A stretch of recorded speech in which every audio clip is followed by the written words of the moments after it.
വിഷബാധയേറ്റ് Kozhikode medical കോളേജിൽ ചികിത്സയിലായിരുന്ന 5.5 വയസ്സുകാരി മരിച്ചു. മലപ്പുറം പെരുവള്ളൂർ സൽമാൻ ഫാരിസിന്റെ മകൾ സിയ ഫാരിസാണ് മരിച്ചത്.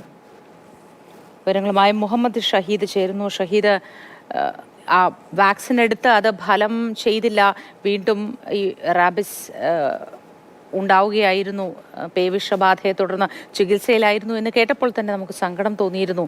ഇതെങ്ങനെ സംഭവിച്ചു എന്നത് വിശദാംശങ്ങൾ എന്തൊക്കെയാണ് ഷഹീദ്? മോത്തി, മാർച്ച് 29-നാണ് ഈ സിയ ഫാരിസിന് നായയുടെ കടിയേൽക്കുന്നത്.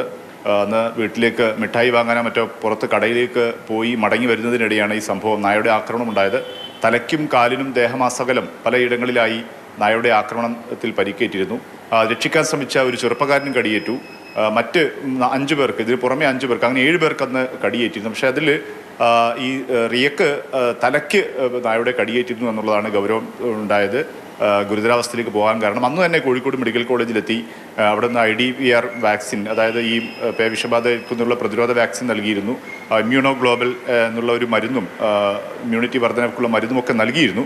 പക്ഷേ ജീവൻ രക്ഷിക്കാൻ കഴിഞ്ഞില്ല. തലയ്ക്ക് കടിയേറ്റതാണ് ഈ ഗുരുതരാവസ്ഥയിലേക്ക് പോകാനും പേവിഷബാധ ഏൽക്കാനും കാരണമായതെന്നാണ് ഇപ്പോൾ മെഡിക്കൽ കോളേജ് ആശുപത്രി അധികൃതർ പറയുന്നത്. വളരെ പെട്ടെന്ന് തന്നെ തലച്ചോറിനെയാണ് ഈ വൈറസ് ആക്രമിക്കുക, റാബിസ് വൈറസ് ആക്രമിക്കുക. അത് പെട്ടെന്ന് തലയ്ക്ക് കടിയേൽക്കുന്നതോടുകൂടി പെട്ടെന്ന് തന്നെ തലച്ചോറിലേക്ക് വൈറസ് എത്താനുള്ള സാധ്യത ഉണ്ട് എന്നുള്ളത് തന്നെയാണ്.